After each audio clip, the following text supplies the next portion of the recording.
സാറെ lab exam, model exam, improvement, final exam എന്ന് പറഞ്ഞാൽ ആകെ ഭ്രാന്തി പിടിച്ചിരിക്കുമ്പോഴാണ് സാർ ഈ +2 കഴിഞ്ഞതിന് ശേഷം എന്ത് ചെയ്യാന്നുള്ള വീഡിയോ കൊണ്ട് വന്നിരിക്കുന്നതെന്നായിരിക്കും ചിലപ്പം നിങ്ങൾ ആലോചിക്കുന്നുണ്ടാവും അല്ലേ. പക്ഷേ മക്കൾ അങ്ങനെയല്ല കേട്ടോ. അതായത് +2ന് ശേഷം നിങ്ങൾ എങ്ങോട്ട് പോകുന്നു, ഏത് കോഴ്സ് എടുക്കുന്നതനുസരിച്ചായിരിക്കും മിക്കവാറും ലൈഫിൽ നിങ്ങൾ എവിടെ എത്തുന്നു തീരുമാനിക്കുന്നത് അല്ലേ. ശരിയല്ലേ? അപ്പോൾ അതെന്താണ്, അത്യാവശ്യം ആലോചിച്ച് പ്ലാൻ ചെയ്ത് ഇൻഫോംഡ് ആയിട്ട് എടുക്കേണ്ട ഡിസിഷനാണ്. ആൻഡ് അങ്ങനെ ഒരു ഡിസിഷൻ നിങ്ങൾ എടുക്കാൻ വേണ്ടി നിങ്ങളെ ഹെൽപ്പ് ചെയ്യാൻ വേണ്ടിയിട്ടാണ് ഈ ഒരു സീരീസ് തന്നെ നമ്മൾ സ്റ്റാർട്ട് ചെയ്യുന്നത്. അതായത് എന്താണ്, ഒരിക്കലും നിങ്ങൾക്കൊരു റിഗ്രറ്റ് അടിക്കരുത്, ചേട്ടാ അതിനെക്കുറിച്ച് അറിഞ്ഞില്ലല്ലോ, ഇതിനെക്കുറിച്ച് അറിഞ്ഞില്ലല്ലോ എന്നുള്ളത്. ആൻഡ് നിങ്ങൾ ശ്രദ്ധിക്കേണ്ട പ്രധാന കാര്യം എന്താ വെച്ചാൽ, എത്ര തിരക്കാണെങ്കിലും ഈ വീഡിയോസ് കുറച്ചൊന്ന് കാണുക, ഫ്രണ്ട്സിനോട് ഡിസ്കസ് ചെയ്യുക, പാരൻസിനോട് ഡിസ്കസ് ചെയ്യുക. +2 കഴിയുമ്പോഴത്തേക്ക്, +2 ഫൈനൽ എക്സാം കഴിയുമ്പോഴത്തേക്ക് എന്താണ്, ഏകദേശം ഒരു ഡിസിഷനിലേക്ക് നിങ്ങൾക്ക് എത്താൻ പറ്റണം.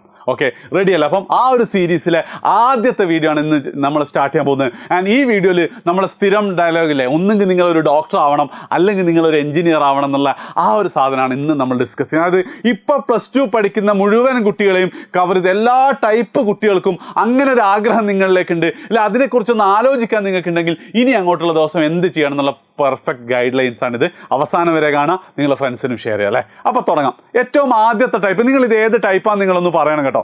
ആദ്യത്തെ ടൈപ്പ് എന്ന് പറയുന്നത് +1 മുതൽ ഈ ഒരു ആഗ്രഹവും സ്വപ്നം കണ്ടിട്ട് അത്യാവശ്യം നല്ല രീതിയിൽ പഠിച്ചിട്ടുണ്ടാവും. പക്ഷെ ആകെയുള്ള ഒരൊറ്റ പ്രശ്നം 100% കവർ ആയിട്ടുണ്ടാവില്ല. ഒരു 60% എബോ എന്ത് ചെയ്തിട്ടുണ്ടാവും, അവർ തീർത്തിട്ടുണ്ടാവും എന്നുള്ളത്. 100% കവർ ചെയ്ത കുട്ടികൾ വളരെ കുറവേ ഉണ്ടാവുള്ളൂ. അപ്പം ഇങ്ങനത്തെ കുട്ടികൾ ഉണ്ടാവും എന്നൊക്കെ ചിലപ്പോൾ ആലോചിക്കട്ടെ. കഴിഞ്ഞ വർഷം നമ്മൾ ഇക്രമും അതേപോലെ സിനാനും റംഷാദൊക്കെ ഈ ടൈപ്പായിരുന്നു. അവരൊക്കെ IIT-കളിലും മെഡിക്കൽ കോളേജുകളിലാണ് ഉള്ളത്. ആൻഡ് ഞാൻ 2008 ഇതേ ടൈപ്പിലായിരുന്നു. ഫുള്ളൊന്നും കംപ്ലീറ്റ് ചെയ്യാൻ പറ്റിയിട്ടുണ്ടായിരുന്നില്ല. പക്ഷേ ഇങ്ങനത്തെ കുട്ടികളോട് എനിക്ക് പറയാനുള്ള കേസ് എന്താ വെച്ചാൽ, നിങ്ങൾ എന്താണോ ചെയ്തു, അതായത് ഇവരുടെ മെയിൻ പ്രശ്നം ഞാൻ പറയാം. പ്രത്യേകിച്ച് JEE phase 1 കഴിഞ്ഞു, ചിലപ്പോൾ 80% 85% എത്തുന്ന മാർക്ക് അവർക്ക് കിട്ടിയിട്ടുണ്ടാവുള്ളൂ. അപ്പം പലരും അവരോട് പറയുന്നുണ്ടോടാ, അഥവാ നിനക്ക് ഫസ്റ്റ് ചാൻസ് കിട്ടിയിട്ടില്ലെങ്കിൽ നിൻ്റെ ബോർഡ് എക്സാം കൊളായി പോലെ. അപ്പം ചിലപ്പോൾ സ്വന്തം പാരൻസ് തന്നെ പറയാം. എൻ്റെ ഉമ്മയൊക്കെ എന്നോട് പറഞ്ഞിട്ടുണ്ടാ, ഇനി കുറച്ച് കാലം ബോർഡ് എക്സാമിന് പഠിച്ചോ എന്നുള്ളത്. പക്ഷേ നിങ്ങൾ പഠിക്കരുത് മക്കളെ. അത് 60% ഇപ്പം നിങ്ങൾ എത്തിയിട്ടുണ്ടെങ്കിൽ ഇനി അങ്ങോട്ടുള്ള ദിവസം നിങ്ങൾ നന്നായി പഠിച്ചാൽ ഒരു ക്രാഷും കൂടെ കഴിഞ്ഞാൽ എന്തായിരിക്കും, ഒരു പക്ഷേ എന്താ, നിങ്ങൾക്ക് ഫസ്റ്റ് ചാൻസ് തന്നെ ആ ഒരു സംഭവം നിങ്ങളുടെ ഡ്രീമിലേക്ക് എത്താൻ പറ്റും. അത് നിങ്ങളിപ്പോൾ ചെയ്യേണ്ട ഒരു കാര്യം എന്താ വെച്ചാൽ, ടൈം ടേബിൾ എന്നിട്ട് ചില സബ്ജക്റ്റിന് പഠിക്കാൻ കുറച്ച് സമയമൊക്കെ ആയിരിക്കും, അത് പരിഗണിച്ചു. മോഡൽ എക്സാമിനെ കുറിച്ച് ഒന്നും ചിന്തിക്കരുത് കേട്ടോ. ലാബ് എക്സാമൊക്കെ ഡയറക്റ്റ് പോയി ചെയ്യൽ, അപ്പുറം ഒന്നും ചെയ്യേണ്ട. നിങ്ങൾക്ക് ഫുൾ മാർക്ക് നിങ്ങൾക്ക് കിട്ടാൻ അർഹരായ ആൾക്കാരാണ്. അപ്പം മോഡൽ എക്സാം ഒന്നും നോക്കാതെ ചില സബ്ജക്റ്റുകൾക്ക് ഇപ്പോൾ 2 ദിവസമൊക്കെ സ്റ്റഡികൾ ആദ്യം കുറച്ച് ബോർഡ് ലെവലിൽ പഠിച്ചു തീർക്കുക. മാക്സിമം നിങ്ങളുടെ ബോർഡ് പഠനം ആ ബോർഡ് എക്സാമിൻ്റെ സമയത്ത് അല്ലെങ്കിൽ മോഡൽ എക്സാമിന് ശേഷമുള്ള സ്റ്റഡി ലീവ് മുതൽ തുടങ്ങിയാൽ മതി. ഓക്കെ, ബോർഡ് എക്സാമിൽ വലിയ ലീവുള്ള സമയത്തൊക്കെ എൻട്രൻസിൻ്റെ ക്വസ്റ്റ്യൻസ് ചെയ്യണം. ബയോളജിക്കൊക്കെ അത്യാവശ്യം ലീവുണ്ട്, ആ സമയത്തൊക്കെ എൻട്രൻസിൻ്റെ ക്വസ്റ്റ്യൻസ് ചെയ്യാം. ഈ 60% ഒരു 75 എത്തണം നിങ്ങൾ ബോർഡ് കഴിയുമ്പോഴത്തേക്ക്. എന്നിട്ട് നിങ്ങൾ എന്ത് ചെയ്യുക, ഒരു ക്രാഷിന് ജോയിൻ ചെയ്ത് കഴിഞ്ഞാൽ +1 മുതലുള്ള എടുത്തത് അവിടെ നിന്ന് റിവൈസ് ചെയ്യപ്പെടും. ആൻഡ് അപ്പോൾ എന്താണ്, നിങ്ങൾക്ക് മെല്ലെ 60% എന്നുള്ള 75, 90, 100ലേക്ക് നിങ്ങൾക്ക് എത്താം. ആൻഡ് നിങ്ങളുടെ ഡ്രീമിലേക്ക് അച്ചീവ് ചെയ്യുകയും ചെയ്യാം. ഓക്കെ, ബോർഡ് എക്സാമിന് മാർക്ക് കുറയുകയാണെങ്കിൽ തന്നെ ഇംഗ്ലീഷിലെ കുറയും. അത് നിങ്ങൾ ടെൻഷൻ ആവണ്ട. കാരണം എന്താ വെച്ചാൽ, ഇനിയിപ്പോൾ നിങ്ങൾ സാർ അഥവാ കിട്ടിയില്ലേടാ, കിട്ടാത്ത കുട്ടികളുടെ കേസിൽ ഇപ്പോൾ ഞാൻ പറഞ്ഞു, നമ്മുടെ നെജ്മൽ ഷാ നമ്മുടെ കൂടെ ഓൺലൈനിൽ പഠിച്ചതായിരുന്നു. അവൻ 645 കഴിഞ്ഞ വർഷത്തെ നീറ്റിൻ്റെ സ്കോർ. അപ്പം ശരിക്കും പറഞ്ഞു കഴിഞ്ഞാൽ സാധാരണ ഒരു സ്കോർ വെച്ച് അവന് ഫസ്റ്റ് ചാൻസ് കിട്ടേണ്ടതാണ്. പക്ഷേ കഴിഞ്ഞ വർഷം ഭയങ്കര എളുപ്പമായിട്ട് 658 കേരളത്തിൽ ക്ലോസ് ചെയ്തത്. അപ്പം മിസ്സായി. അവനിപ്പോൾ നമ്മളെ കൂടെ പഠിക്കുന്നത്. മിക്കവാറും അവൻ എന്തായിരിക്കും, കേരളം ഞെട്ടുന്ന ഒരു റാങ്കിലേക്ക് എത്തട്ടെ. ആൻഡ് ഇതിൻ്റെ കേസ് ഇത്രയുള്ളൂ. കോഴിക്കോട് മെഡിക്കൽ കോളേജ് വിചാരിച്ച് കിട്ടേണ്ട നിങ്ങൾ എന്തായിരിക്കും, ചിലപ്പോൾ എയിംസിലെത്തും. ഇതേ എഫേർട്ട് നിങ്ങൾ അവസാനം വരെ മെയ് 4 വരെ നിങ്ങൾ എടുക്കുകയാണെങ്കിൽ, അതാണ് ഒന്നാമത്തെ കൂട്ടർ. ഒരു കാരണവശാലും തളരരുത്.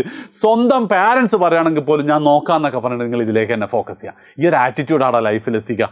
ഒന്നാമത്തെ കേസ് അതാണ്. എടാ, നിങ്ങൾ ഏതൊരു കേസാണ് നിങ്ങൾ പറയണേ. ഇനി രണ്ടാമത്തെ ടൈപ്പ് കൂട്ടർ എന്താണെന്ന് പറഞ്ഞു കഴിഞ്ഞാൽ, അവരുടെ കേസ് എനിക്ക് ഏറ്റവും സങ്കടം. അവിടെ ഞാൻ നിങ്ങളെ നിരുത്സാഹപ്പെടുത്തുക കാര്യങ്ങളൊന്നുമില്ല. അത് റിയാലിറ്റി അതേപോലെ പറയാനാണ് എന്ത് ചെയ്യുന്നത് ഞാൻ ഉദ്ദേശിക്കുന്നത്. ഇപ്പം ഇവരും എന്തായാലും ഇത് നേരത്തെ പറഞ്ഞതുപോലെ തന്നെ അത്യാവശ്യം നന്നായിട്ട് ട്രൈ ചെയ്തിട്ടുണ്ടാവും. അവർ പക്ഷേ അവരെടുത്തതിനേക്കാൾ എഫേർട്ട് എടുത്തിട്ടുണ്ടാവും. പക്ഷെ അവർക്കിപ്പോൾ ഒരു കോൺഫിഡൻസ് ഉണ്ടാവില്ല. അതായത് പലപ്പോഴും നീറ്റിൻ്റെ അല്ലെങ്കിൽ JEE ലെവൽ ക്വസ്റ്റ്യൻസ് ഒന്നും എന്ത് ചെയ്തിട്ടുണ്ടാവില്ല, അവർക്ക് ചെയ്യാൻ പറ്റുന്നുണ്ടാവില്ല. അപ്പം ഇങ്ങനെയുള്ള ഒത്തിരി ആൾക്കാരെ എനിക്കറിയാം, സാറേ നീറ്റ് ലെവൽ ക്വസ്റ്റ്യൻസ് കിട്ടുന്നില്ല. ഇത് നിങ്ങളുടെ കുറ്റമല്ല, കാരണം നിങ്ങളെ പഠിപ്പിച്ച ആ ഒരു സിസ്റ്റത്തിൻ്റെ പ്രശ്നമാണ്. ഒരിക്കൽ പോലും കൺസെപ്റ്റ് ലെവൽ ക്വസ്റ്റ്യൻസ് ചെയ്യേണ്ടി വന്നിട്ടില്ലാത്ത നിങ്ങൾക്ക് നീറ്റിൻ്റെയും ജെഇയുടെയും കൺസെപ്റ്റ് ലെവൽ ക്വസ്റ്റ്യൻസ് വരുമ്പം ഒരു പക്ഷേ അടിപതറാം. പക്ഷേ ഒരു കാര്യം നിങ്ങൾ ശ്രദ്ധിച്ചിട്ടുണ്ടാവും, നിങ്ങൾക്ക് നല്ല ഇമ്പ്രൂവ്മെൻറ്റ് വന്നിട്ടുണ്ടാവും അല്ലേ. +1 ഓരോ ചോദ്യത്തിൻ്റെ മുന്നിലും പകച്ചു നിന്ന് നിങ്ങളിപ്പോൾ എന്ത് ചെയ്തിട്ടുണ്ടാവും, ഒരു പകുതി ചോദ്യമൊക്കെ ചെയ്യാൻ പറ്റിയിട്ടുണ്ടാവും അല്ലേ. ഞാൻ പലപ്പോഴും പറയുന്ന മറ്റേ ഗ്രാഫ് ഒന്നും കൂടെ പറയാം. പ്രോഗ്രസ് എന്താണ്? പ്രോഗ്രസ് ഇങ്ങനെ പോവാണ്. നിങ്ങൾ ഏകദേശം ഇവിടേക്ക് എത്തിയിട്ടുണ്ടാവും. ഈ ഒരു പോയിന്റിലേക്കാണ് എന്ത് ചെയ്യേണ്ടത്, നിങ്ങൾ ബ്രേക്ക് ചെയ്യേണ്ടത്. ഓക്കെ, അപ്പം ഒരു പക്ഷേ എന്തായിരിക്കും, ഇങ്ങനെ പോയാൽ ഈ ഒരു പോയിന്റ് എത്തുമ്പോഴത്തേക്ക് ഈ അക്കാഡമിക് ഇയറിലെ എക്സാം നീറ്റ് 2025 ഒക്കെ കഴിഞ്ഞിട്ടുണ്ടാവാം. പക്ഷേ നിങ്ങൾ റിപ്പീറ്റ് ചെയ്താൽ ഉറപ്പായിട്ട് നിങ്ങൾക്ക് കിട്ടും. ആകെ നിങ്ങൾ ചെയ്യേണ്ട കാര്യം എന്ന് വെച്ചാൽ ഇനി അങ്ങോട്ടുള്ള ദിവസം മാക്സിമം ബോർഡ് എക്സാമിന് തന്നെ ഫോക്കസ് ചെയ്തിട്ട് ബോർഡ് എക്സാമിന് നല്ലൊരു മാർക്ക് വാങ്ങാം. ഇപ്പോൾ എനിക്ക് തോന്നുന്നു 680 മാർക്ക് നിങ്ങൾക്ക് ഇനിയും ബാക്കിയുണ്ടല്ലേ. ആ 680ൽ 680 നിങ്ങൾ സ്കോർ ചെയ്ത് കഴിഞ്ഞാൽ നിങ്ങൾക്ക് ഒരു കോൺഫിഡൻസ് കിട്ടും. അതിനുശേഷം നിങ്ങൾ എന്ത് ചെയ്യുക, ഒരു ക്രാഷിന് ജോയിൻ ചെയ്യുക. നീറ്റുകാരാണെങ്കിലും ജെഇക്കാരാണെങ്കിലും, നീറ്റ് ക്രാഷിന് ജെഇക്കാരാണെങ്കിൽ കീം ക്രാഷിന് ജോയിൻ ചെയ്ത് അവിടെ വീണ്ടും തകൃതിയായി പഠിക്കാം. അപ്പം നിങ്ങൾക്ക് എന്താണ്, മെല്ലെ മെല്ലെ ആ കൺസെപ്റ്റുകൾ ക്ലിയറായി വരും. പറ്റുവെച്ച് നിങ്ങളൊരു റെസിഡൻഷ്യൽ ക്രാഷിനെ ചെയ്യുന്നത്. ബൈ ദ വേ, എഡ്യൂപോർട്ടിൻ്റെ ക്രാഷ് ബാച്ചിലേക്ക് ഓൺലൈനായിട്ടും നമ്മൾ ഓഫ്ലൈൻ റെസിഡൻഷ്യൽ ബാച്ചിലേക്കുള്ള അഡ്മിഷൻ സ്റ്റാർട്ട് ചെയ്തിട്ടുണ്ട്. ഡീറ്റെയിൽസ് അറിയാൻ ഞാനൊരു ഫോം കൂടെ കൊടുത്തിട്ടുണ്ട്, അത് നിങ്ങൾക്ക് ഫില്ല് ചെയ്യാവുന്നതാണ്. അപ്പം ആ ക്രാഷിനും കൂടെ കഴിയുമ്പോഴത്തേക്ക് നിങ്ങൾക്ക് മനസ്സിലാവും ഞാൻ ഈ ലെവലിലേക്ക് എത്തുന്നുണ്ടെന്ന്. അതെത്തിക്കഴിഞ്ഞാൽ ഡയറക്റ്റ് റിപ്പീറ്റ് ചെയ്യുക. അടുത്ത വർഷം നിങ്ങളൊരു ഗവൺമെൻറ് മെഡിക്കൽ കോളേജിലോ അല്ലെങ്കിൽ എന്താണ് NITയിൽ IITയിൽ എത്തും. കാരണം ഇങ്ങനത്തെ ഒരുപാട് കുട്ടികളെ കണ്ട ഇതിലാണ് കേട്ടോ ഞാൻ പറയുന്നത്, കണ്ട ഇതിലാണ് ഞാൻ നിങ്ങളോട് പറയുന്നത്. ഓക്കെ, അപ്പം എന്തായാലും നിരാശരാവരുത്, കീപ്പ് ഓൺ വർക്കിംഗ് ഹാർഡ്. പക്ഷേ ഇപ്പോൾ ബോർഡ് എക്സാമിന് ഫോക്കസ് ചെയ്തിട്ട് ബോർഡ് എക്സാം കഴിഞ്ഞിട്ട് നിങ്ങൾ എന്ത് ചെയ്താൽ മതി, ക്രാഷ് വഴി വീണ്ടും തിരിച്ചു കയറിയാൽ മതി എന്നാണ് എൻ്റെ ഒരു പേഴ്സണൽ ഒപ്പീനിയൻ. ഇനി അടുത്ത കുട്ടികൾ എന്ന് വെച്ചാൽ ഭയങ്കര ബുദ്ധിയാണ്, ടാലൻറ്റഡ് ആൾക്കാരാണ്, പക്ഷേ ശ്രമിക്കുന്നില്ല. ശ്രമിച്ചില്ല. അതായത് 1-2 ചാപ്റ്ററൊക്കെ പഠിച്ചാൽ അത് അടിപൊളിയായിട്ട് ചെയ്യുന്നു. പക്ഷേ എനിക്ക് ഇൻസ്റ്റഗ്രാമും ബാക്കി ലോകമാണ്, അങ്ങനെ ഒരുപാട് ആൾക്കാരുണ്ടാവില്ലേ നിങ്ങളുടെ കൂട്ടത്തിലുള്ളത്. അപ്പം ഇവരോട് എനിക്ക് പറയാനുള്ളത്, ഒന്നാമത്തെ കാര്യം എന്ന് പറയുന്നത്, എടാ നീറ്റ് ആയിക്കോട്ടെ ജെഇ ആയിക്കോട്ടെ ടാലൻ്റ് ഒക്കെ സെക്കൻഡറി ആണ്.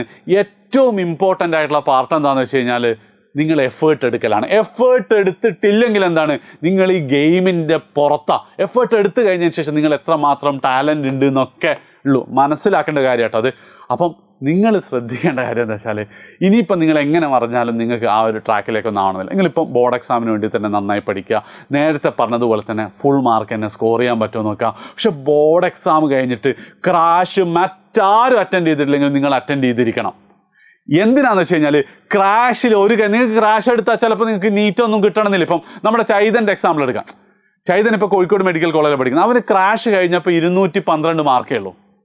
പക്ഷേ അവൻ റിപ്പീറ്റ് ചെയ്തപ്പോൾ കിട്ടി. കാരണം എന്താ, ക്രാഷ് കഴിഞ്ഞപ്പോൾ അവന് മനസ്സിലായത് എനിക്ക് അത്യാവശ്യം എഫേർട്ട് എടുക്കാൻ പറ്റും, ക്രാഷ് കഴിഞ്ഞ് എന്നെ കൊണ്ട് കിട്ടും എന്നുള്ളത്. അപ്പോൾ ആ ഒരു yes or no, go for repeat or no എന്നുള്ളത് ക്രാഷിലേ നിങ്ങൾക്ക് തീരുമാനിക്കാൻ പറ്റും. കാരണം ക്രാഷിൽ ഒരു ദിവസം 3 സബ്ജക്റ്റൊക്കെ വെച്ച് ആകെ ഭ്രാന്താവും. അപ്പോൾ നിങ്ങൾ ഇപ്പോൾ ഉള്ള പോലെ അതേ ഉഴപ്പാണ് നിങ്ങൾ ഉഴപ്പുന്നെങ്കിൽ മിക്കവാറും റിപ്പീറ്റ് പോയാലും നിങ്ങൾക്ക് ആ ട്രാക്കിലേക്ക് കയറാൻ പറ്റണമെന്നില്ല. അപ്പോൾ ക്രാഷ് വഴി നിങ്ങൾക്ക് എഫേർട്ട് എടുക്കാൻ പറ്റുമെന്നും ചോദ്യങ്ങൾ ചെയ്യാൻ പറ്റുമെന്നൊക്കെ നിങ്ങൾ മനസ്സിലാക്കി കഴിഞ്ഞാൽ മാത്രം നിങ്ങൾ റിപ്പീറ്റ് ചെയ്യാൻ പോയാൽ മതി. അതായത് എഫേർട്ട് എടുക്കാണ്ട് ഇതിൽ കിട്ടൂല. ഇപ്പോൾ ക്രാഷ് നിങ്ങൾ പോകുന്നു, സിനിമയ്ക്ക് പോകുന്നു. എൻ്റെ കൂടെ ഒക്കെ ഉള്ള ക്രാഷിനൊക്കെ പഠിച്ച ആൾക്കാരൊക്കെ ഉണ്ട്. സിനിമയ്ക്ക് പോവുക, പിന്നെ എന്താ പറയുക, ഫുട്ബോൾ കളിക്കാൻ പോവുക. അപ്പോൾ അവർ റിപ്പീറ്റ് ചെയ്തപ്പോഴും അതേ മോഡലായിരിക്കും. അപ്പം ക്രാഷിന് സീരിയസ് നിങ്ങൾ ആകെ നോക്കേണ്ടത്, നിങ്ങൾക്ക് എഫേർട്ട് ഇടാൻ പറ്റും. എഫേർട്ട് ഇട്ടാൽ നിങ്ങൾക്ക് കിട്ടും. കാരണം എന്താ, യു ആർ ഓൾറെഡി ടാലൻറ്റഡ്. അപ്പം ആ എഫേർട്ട് ഇടാൻ നിങ്ങൾ റെഡിയാണോ തീരുമാനിക്കുന്നത് ക്രാഷാണ്. ക്രാഷിന് എന്ത് ചെയ്യുക, ജോയിൻ ചെയ്യുക, പഠിക്കുക, നല്ല സ്കോറിലേക്ക് എത്താൻ പറ്റും. അപ്പോൾ നിങ്ങൾക്ക് തന്നെ ഒരു കോൺഫിഡൻസ് കിട്ടും, ഞാൻ സെറ്റാവുന്നുള്ളത്. ആൻഡ് ദ ലാസ്റ്റ് കൂട്ടർ എന്ന് പറയുന്നത്, ഇതിനെക്കുറിച്ചൊന്നും ഇതുവരെ ആലോചിച്ചിട്ടില്ല. ബോർഡ് എക്സാം, ചില ആൾക്കാർ ബോർഡ് എക്സാം നന്നായി പഠിക്കുന്നതിന് നല്ല മാർക്കുണ്ട്, ചില ആൾക്കാർ ഉഴപ്പുന്നതുകൊണ്ട് മാർക്കുണ്ടോ ഇല്ലയോ എന്നൊന്നും അറിയില്ല. അപ്പം നിങ്ങളോട് എനിക്ക് പറയാനുള്ള ഒരു കാര്യം എന്താ വെച്ചാൽ, മക്കളെ ഇപ്പോഴും ഒരു +2 സയൻസ് എടുത്ത കുട്ടികളെ സംബന്ധിച്ചിടത്തോളം the best option is either going for an MBBS or getting an admission into NIT or IIT. അതായത് വളരെ സിമ്പിളാണ് സാധനം. ഈ 2 ചോയ്സ് എടുത്ത കുട്ടികൾ ആരാണെങ്കിലും അതിൽ 95% കുട്ടികൾ എന്താണ്, അത്ഭുതങ്ങളൊന്നും സംഭവിച്ചിട്ടില്ല, ജീവിതത്തിൽ രക്ഷപ്പെടും, അത്യാവശ്യം നല്ല സാലറി കിട്ടും, അത്യാവശ്യം നല്ല പൊസിഷനിലായിരിക്കും, ലൈഫിൽ നല്ല ഹാപ്പി ആയിരിക്കും. എൻ്റെ കൂടെയൊക്കെ പഠിച്ച എല്ലാവരും എന്തിട്ടുണ്ട്, ഈ സ്റ്റേജിലേക്ക് എത്തിയിട്ടുണ്ട്. ഓക്കെ, ഡീറ്റെയിൽ ആയിട്ട് ഇത് ബിലാൽ സാർക്ക് ഇതിനെക്കുറിച്ച് പറഞ്ഞുതരും. ബാക്കി ഏത് കോഴ്സാണെങ്കിലും ചിലപ്പോൾ എന്താണ്, ഡോക്ടറെക്കാൾ സാലറി വാങ്ങിയ BSc ഫിസിക്സ് ഞാനൊക്കെ ചിലപ്പോൾ കാണാൻ പറ്റും. പക്ഷെ അത് 10,000-ൽ 1 ആയിരിക്കും. പക്ഷെ 10,000-ലെ 9,000-ൻ്റെ മുകളിലുള്ള ഡോക്ടർമാരെന്തായിരിക്കും, രക്ഷപ്പെട്ടിട്ടുണ്ടാവും. അപ്പോൾ ആ ഒരു ചോയ്സ് എന്തുണ്ട് നിങ്ങൾക്ക് ഇവിടെ ഉണ്ട് എന്നുള്ളത് നിങ്ങൾ എന്ത് ചെയ്യുക, ഇതൊരു മോശം ചോയ്സ് ആയിട്ട് കരുതണ്ട. റിപ്പീറ്റ് 1 വർഷം എന്ന് പറയുന്നത് ഒരിക്കലും നിങ്ങളുടെ ലൈഫിൽ എന്തായിരിക്കില്ല, ഒരു നഷ്ടമായിരിക്കില്ല. നിങ്ങളിത് ക്ലിയർ ചെയ്താൽ. ക്ലിയർ ചെയ്യാൻ പറ്റുമോ ഇല്ലയോ എന്നുള്ളതിനെക്കുറിച്ചോ നിങ്ങൾക്കൊരു ധാരണയില്ല. കാരണം എന്താ, നിങ്ങൾ ഇതിനെക്കുറിച്ച് സീരിയസ് ആയിട്ട് നോക്കിയിട്ടില്ല. ബോർഡ് എക്സാം ഇതുവരെ പഠിക്കുക, ക്രാഷ് തന്നെ എന്ത് ചെയ്യുക, ജോയിൻ ചെയ്യുക. ആവുന്നത്ര മറ്റൊരത്രയൊന്നും നിങ്ങൾ പഠിച്ചു തീർക്കണമെന്നില്ല. 3 ചാപ്റ്റർ ഡെയിലി പഠിക്കണം, 1 ചാപ്റ്റർ 1.5 ചാപ്റ്ററൊക്കെ നിങ്ങൾക്ക് പഠിക്കാൻ പറ്റുള്ളൂ. അത് പഠിച്ചിട്ട് നീറ്റ് അല്ലെങ്കിൽ കീം എഴുതി കഴിയുമ്പോൾ നിങ്ങളുടെ മനസ്സുകളോട് പറയും, എടാ ഒന്നും കൂടി ട്രൈ ചെയ്താൽ കിട്ടും. അങ്ങനെയാണെങ്കിൽ നിങ്ങൾ എന്ത് ചെയ്യുക, റിപ്പീറ്റ് ചെയ്യാൻ പോവുക. അല്ലെങ്കിൽ ഇതെന്നെ കൊണ്ടാവുന്ന പണിയല്ല എന്ന് തോന്നുകയാണെങ്കിൽ റിപ്പീറ്റ് ചെയ്യാതിരിക്കുക, പ്രശ്നമൊന്നുമില്ല. പക്ഷേ എന്താണ്, ആ ഒരു ട്രയൽ എന്ത് ചെയ്യണം, നിങ്ങൾ നോക്കണം. സോ അൾട്ടിമേറ്റ്ലി നിങ്ങൾ എല്ലാ ആൾക്കാരെയും കവർ ചെയ്തിട്ടുണ്ടെന്നാണ് ഞാൻ മനസ്സിലാക്കുന്നത്. ക്രാഷിൻ്റെ കേസിൽ എജ്യൂപോർട്ടിൻ്റെ ക്രാഷ് ബാച്ച് ഇപ്പോൾ എന്തോ എന്താ പറയുക ഏർലി ബേർഡ് ഓഫറൊക്കെ നടക്കുന്നത്, അതിൻ്റെ ഡീറ്റെയിൽസ് അറിയണമെങ്കിൽ നിങ്ങൾ ചാറ്റ് ചെയ്യാം. ആൻഡ് ഇതിൽ ഏതെങ്കിലും നിങ്ങൾ ഇൻക്ലൂഡ് ചെയ്തിട്ടില്ല, നിങ്ങൾ ഏതാ നിങ്ങൾ പറയാം. നിങ്ങൾ ഇൻക്ലൂഡഡ് ആയിട്ടില്ലെങ്കിൽ അതിനെക്കുറിച്ച് നിങ്ങൾ കമൻറ്റ് ചെയ്യാം, ഞാൻ ഡീറ്റെയിൽ ആയിട്ട് അടുത്ത വീഡിയോയിൽ പറഞ്ഞുതരും. അതേപോലെ തന്നെ നിങ്ങളുടെ ഫ്രണ്ട്സിനും ഇത് ഷെയർ ചെയ്യുക. കാരണം എന്താ, ഒരുമിച്ച് ആലോചിച്ച് എടുക്കേണ്ട ഒരു ഡിസിഷനാണ്, ഒരു ഇമോഷൻ്റെ പുറത്ത് എടുക്കേണ്ട ഡിസിഷൻ അല്ല +2 ശേഷം എന്തെന്നുള്ളത്. സോ വീഡിയോ ഇഷ്ടപ്പെട്ടിട്ടുണ്ടെങ്കിൽ ഡീറ്റെയിൽ ആയി കമൻറ്റ് ചെയ്യുക, ഫ്രണ്ട്സിനും ഷെയർ ചെയ്യുക. ബൈ.